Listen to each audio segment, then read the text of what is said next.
Mirip. Terus habis itu kalau misalkan nih kira-kira kayak misalkan warna kulit kalian Ika, warna kulitnya cenderung mirip ayah atau ibu? Mirip ibu. Oh, mirip ibu. Nah, lalu untuk teman-teman sekalian, untuk anak-anak sekalian itu untuk ada nggak sih kira-kira yang misalkan ada nggak sih misalkan warna kulit ayahnya putih nih, lebih ke cerah, lalu ibunya cerah, kok kita agak gelap gitu, pernah nggak nemu kasus seperti itu? Nah, terus ada juga kan yang misalkan kayak ibunya mancung, ayahnya pesek, terus anaknya pesek, itu pernah juga kan? Ada juga. Pasti di sini teman-teman kayak anak-anak juga kayak gitu kan? Ada yang kayak gitu, ada yang lebih cenderung mirip ayah, ada yang cenderung mirip ibu. Nah, kira-kira hal seperti itu kenapa? Ada yang tahu? Nah, karena itu kita akan mengupas lagi mengenai genetika dan pewarnaan sifat untuk bisa anak-anak sekalian tahu kenapa hal tersebut bisa terjadi. Oke, nah terus untuk misalkan nih seperti kasus tadi, ibu bilang ketika kalian punya teman kalian itu rambutnya keriting, orang tuanya rambutnya lurus, ibunya rambutnya lurus, apa bisa kalian sebut kalau anak itu bukan anak kandung orang tuanya? Bisa. Oke. Ada jawaban lain? Tidak. Oke, berarti bisa dibilang oh anak ini bukan anak kandung dari orang tua ini. Jawabannya itu belum tentu karena apa ya? Karena kita pelajari genetika dan pewarnaan sifat ini dulu, baru nanti kita tahu oh ternyata begini-begini. Oke? Nah, untuk genetika dan pewarnaan sifat ini, ibu akan menjelaskan mengenai beberapa subtopik, di mana subtopik kita itu ada konsep dasar genetika dan mekanisme pewarnaan sifat, di mana nanti anak-anak sekalian itu di mana subtopik ini bertujuan untuk anak-anak sekalian bisa mengerti konsep dasar dari genetika dan mekanisme pewarnaan sifat. Lalu anak-anak nanti juga siswa juga akan bisa mengidentifikasi hukum Mendel 1 dan hukum Mendel 2. Nah, lalu ada menganalisis berbagai pola pewarnaan sifat, di mana tujuannya itu nanti kalian bisa memecahkan kasus-kasus sederhana seperti tadi yang ibu jelaskan. Nanti kita bisa tahu jawabannya. Oke, nah kita masuk ke itu yang pertama. Jadi mohon fokus ya. Ini masih pagi, kita harus fokus. Oke, untuk yang pertama itu apa itu genetika? Ada yang bisa menjawab apa itu genetika? Oke, jadi genetika itu adalah ilmu yang mempelajari pewarnaan sifat dari induk ke keturunannya. Nah, jadi genetika itu adalah mostly kita akan membahas dan fokusnya itu tentang pewarisan sifat yang diturunkan dari induk ke anak. Pewarisan sifat itu seperti apa? Sifatnya ya dari macam-macam, bisa dari sifat dari warna kulit, jenis bentuk rambut, terus bentuk hidung kalian pesek mancung, tinggi badan pendek tinggi, gitu. Itu juga bahkan bisa soal penyakit juga. Nah, itu genetika itu maksudnya kita akan membahas soal hal-hal seperti itu. Nah, dalam pewarisan sifat itu ada kata lainnya yaitu hereditas. Sistem hereditas, di mana sistem hereditas adalah pola yang mempelajari tentang pewarisan sifat dari induk ke keturunan melalui gen. Jadi pewarisan sifat hereditas itu melalui dari gen, di mana gen itu adalah unit dasar pewarisan yang terdapat di dalam DNA. Nah, di dalam DNA lalu DNA itu berada dalam satu set kromosom. Nah, DNA itu berada dalam satu set kromosom. Kromosom itu apa? Nah, Hazia lihat. Coba kromosom apa? Boleh tolong bacakan? Kromosom adalah struktur pembawa gen yang terdapat dalam inti sel. Oke, terima kasih Hazia. Jadi gen itu adalah suatu unit suatu unit untuk pewarisan sifat, dan gen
dihibrid. Nah, untuk Mendel 1 itu bisa berlaku persilangan monohibrid. Apa sih itu persilangan monohibrid?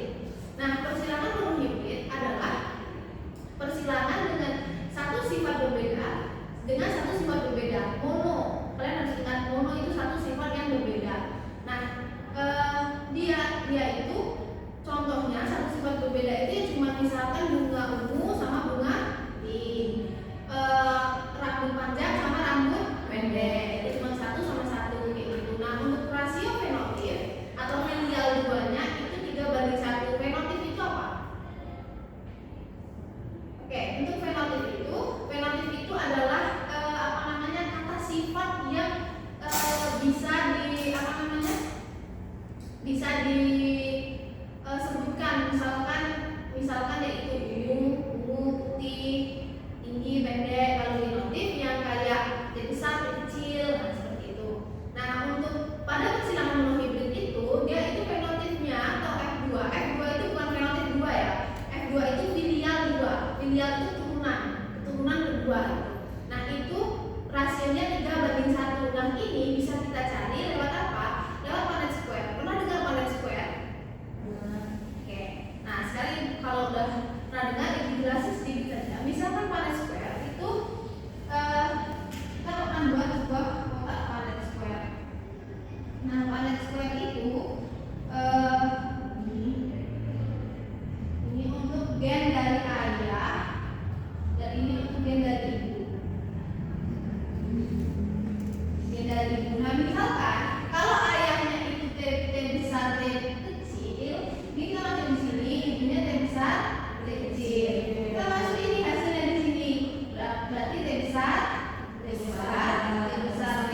dia A besar, A besar, A besar, A besar, berarti ada sifat dominan di sini. Keturunannya warna ungu, berarti 100% nih warna ungu. Nah, ketika Mendel menghilangkan, ketika menghilangkan ini, udah didapetin. Oh, berarti kalau misalkan sifat kayak ini dihilangkan, dia ya udah, berarti sifat itu ada yang kalah dan ada yang menang. Berarti sifatnya itu yang menang yang muncul, yang kalah ya udah sifat itu udah nggak ada gitu. Karena buktinya apa? Buktinya yang menang ya A semua, yang ungu semua gitu. Tapi ternyata ketika Mendel ini filial keturunan pertama ini disilangkan lagi, Mendel menyilangkan menjadi parental kedua A besar ini. Kita coba silangkan A besar, A kecil, A besar, A kecil, di mana hasilnya ada A besar, A besar, A besar, A kecil, A besar, A kecil, A kecil, A kecil. Nah, ternyata dari hasil filial keduanya itu malah muncul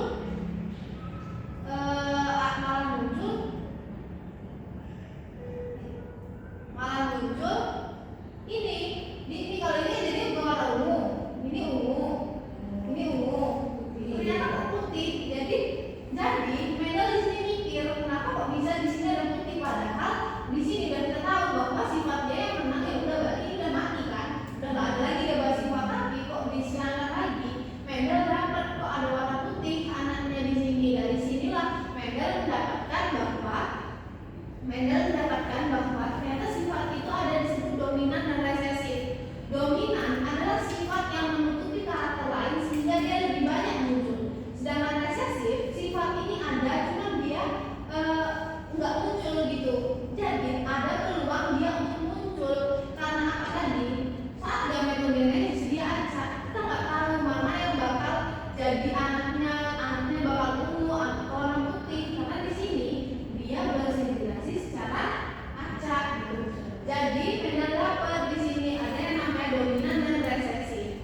Seperti yang kita cari tadi bahwa di sini didapatkanlah rasionya 3:1. Nah, dengan 3:1 ini itu menjadi pola perkiraan atau rasio perkiraan untuk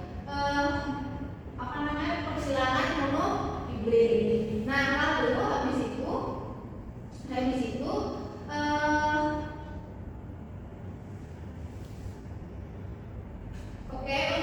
untuk persilangan yang monohibrid. Nah, dari sini kita bisa menjawab pertanyaan ibu tadi waktu awal, dimana ketika ada nih anak yang rambutnya keriting tapi orang tuanya lurus kan, keduanya lurus. Nah, kok bisa anaknya keriting? Ya mungkin bisa jadi di kakek neneknya, buyut-buyutnya, keturunan sebelumnya dia ternyata ada sifat resesif rambutnya itu keriting. Makanya anak atau cucunya yang beberapa, keturunan beberapanya dia bisa rambutnya keriting padahal orang tuanya lurus gitu. Itu untuk yang buku Mendel 1. Nah, sekarang kita akan membahas tentang buku Mendel 2. Di mana buku Mendel 2 itu setiap alel dari gen yang berbeda akan bergabung atau beradaptasi secara acak pada saat pembentukan gamet. Nah, buku Mendel 2 ini itu gen-gen dari pasangan alel berbeda akan bersegregasi secara bebas dan acak ke dalam gamet. Nah, dia itu maksudnya adalah ketika pasangan alel-alel itu berbeda, dia ada kemungkinan untuk menyatu dengan alel-alel yang berbeda. Dia akan bisa menyatu dengan acak gitu. Kalau tadi kan berpisahkan, kalau ini bisa menyatu dengan acak. Nah, buku Mendel 2 ini bisa diterapkan pada persilangan dihibrid atau dua sifat. Nah, untuk persilangan dihibrid itu persilangan yang dilakukan oleh dua sifat yang berbeda. Contoh, warna dan bentuk biji. Misalkan, maksudnya di sini ada dua. Misalkan biji dengan bentuk bulat warna kuning disilangkan dengan biji bentuk bintang warna hijau. Itu contoh dari pola pewarisan persilangan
jadi hibrid itu ada varietal pertama di mana itu bunga bulat berwarna kuning itu disilangkan dengan bunga bulat dengan biji, mohon maaf ya, dengan biji berwarna hijau bentuknya bintang. Nah nanti itu disilangkan dia akan menghasilkan filial pertama, lalu nanti hasilnya itu untuk filial pertama itu berwarna bulat kuning. Nah keduanya itu nanti disilangkan sehingga menjadi varietal kedua. Nah di mana nanti di varietal kedua ini itu disilangkan menggunakan Punnett square. Nah bedanya Punnett square dengan yang tadi itu kolomnya lebih banyak. Kalian bisa sesuaiin aja. Misalkan ini kan 4 kan, berarti 4 sifat, berarti kalian ke kirinya 4, ke bawahnya 4 gitu. Nah dari hasil ini nanti anak-anak nanti kalian bisa mendapatkan hasil rasio perbandingan yaitu 9 banding 3 banding 1 itu untuk hasilnya, itu untuk persilangan di hibrid. Jadi sebenarnya konsepnya sama, yang membedakan adalah kalian harus tahu proses pada saat gametogenesisnya atau pembentukan gametnya itu. Nah selanjutnya ada pertanyaan untuk persilangan di hibrid ini? Paham? Persilangan monohibrid dan dihibrid? Oke. Untuk itu Ibu harap kalian bisa memahami yang Ibu jelaskan itu untuk konsep-konsep dasar genetika dan pewarisan sifat, hukum medal 1, hukum medal 2, dan pola persilangan. Hal tersebut Ibu harap bisa menjawab pertanyaan kalian mengenai itu tadi kasus sederhana yang kita bahas tadi di awal. Nah sekarang Ibu mau kalian keluarkan kertas 1. Ibu akan memberikan kuis tentang materi kita pada pagi hari ini. Boleh dikeluarkan kertas? Oke, kalian langsung bisa mulai. Ada 2 soal di sini. Kalian bisa jawab untuk soalnya. Dikasih waktu 1 menit dari sekarang. Oke. Sudah? Belum, Ibu. Oke.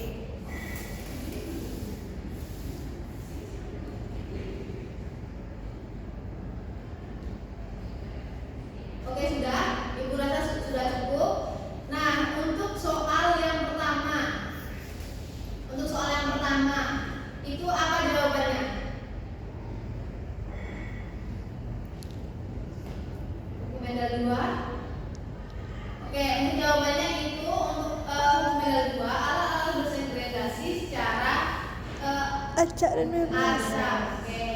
Nah, untuk yang kedua, itu jika ayah memiliki genotip B besar dan ibu B kecil, maka kemungkinan genotip dari anaknya adalah B besar B kecil.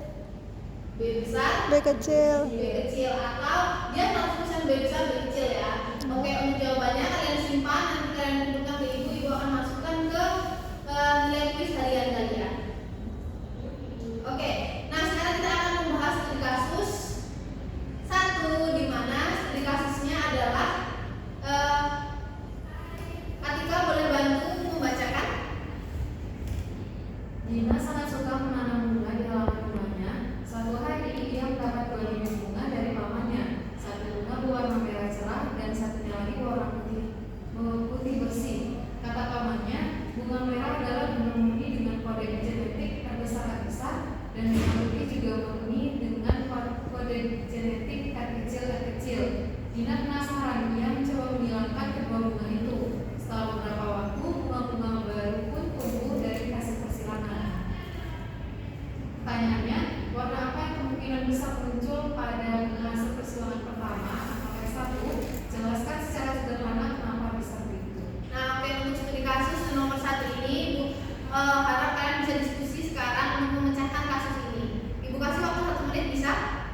Bisa, Bu. Oke, gimana? Udah ada daftar hasilnya? Sudah, Bu. Nah, apa hasilnya? Siapa yang menjawab? Oke, Atika, silakan. Jawabannya itu R besar, R kecil 100%. Oh, dia dapatnya dari kalian carinya dapat dari filial satunya ya pada square. Oke, benar. Jadi untuk keturunan pertamanya atau filial satunya itu dia R besar R kecil. Dia 100% R besar R kecil. Kalau kalian silangkan dengan Punnett square. Nah, dari studi kasus ini Ibu harap kalian berarti sudah memahami konsep dari genetika dan kewawasan sifat.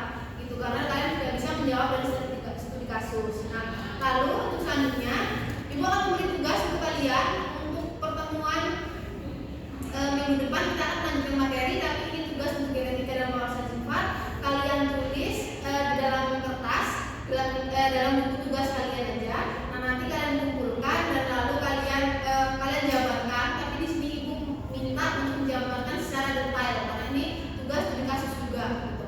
Nah, lalu ada sedikit tambahan di mana di sini ada istilah dasar dalam genetika yang harus kalian ingat. Misalkan di sini ada Ibu tambahkan 8 di mana kalian harus paham apa itu genotip, fenotip, homozigot, heterozigot, variental, filial, resesif dan dominan. Genotip adalah sifat yang tidak bisa kita ucapkan gitu. Misalkan yang kita wakilkan dengan G besar, G kecil gitu. Nah, fenotip itu yang bisa kita sebutkan panjang, pendek, tinggi, keriting, lurus dan sebagainya, itu adalah fenotip. Nah, homozigot itu adalah satu gen gitu, homozigot atau satu jenis gitu. Nah, heterozigot itu bermacam jenis zigotnya. Nah, untuk parental, apa itu parental tadi? Gen orang tua. Filial, apa itu filial? Turunan. Oke. Nah, untuk resesif adalah sifat yang ada namun tidak muncul. Dia ada tapi tidak muncul gitu. Dan ada kemungkinan untuk muncul karena dia ditutupin oleh sifat dominan. Nah, sifat dominan itu apa? Sifat yang menonjol, dia menutupi karakter lain. Itu untuk sifat itu untuk sifat dominan. Nah, 8 istilah ini harus kalian minimal 8 inilah kalian harus paham gitu. Nah, untuk kesimpulan dari pertemuan kita pada pagi hari ini itu adalah di mana sifat makhluk hidup itu diturunkan dari induknya melalui gen yang terdapat di dalam kromosom. Nah, di dalam kewawasan sifat kita itu dalam genetika dan kewawasan sifat ada hukum yang mengatur tentang pola kewawasan sifat, di mana hukum itu disebut hukum Mendel. Hukum Mendel ada 2, hukum Mendel 1 segregasi dan hukum Mendel 2 adaptasi bebas. Nah, lalu yang ketiga itu ada hasil persilangan dapat diprediksi menggunakan genotip dan fenotip dengan bantuan alat bantu seperti kotak Punnett untuk mengetahui rasio keturunan yang mungkin muncul. Jadi Punnett square yang kita bahas tadi itu adalah alat bantu untuk memprediksi, bukan nilai pasti gitu. Jadi untuk memprediksi. Nah, itu untuk materi kita pada pagi hari ini. Ibu rasa cukup. Ibu harap kalian mengingat dan memahami tentang teori kali ini karena ini bukan yang harus dihafal tapi kalian harus paham. Dan jangan lupa untuk tugasnya kalian kerjakan dan dikumpulkan minggu depan. Ibu tutup. Sekian.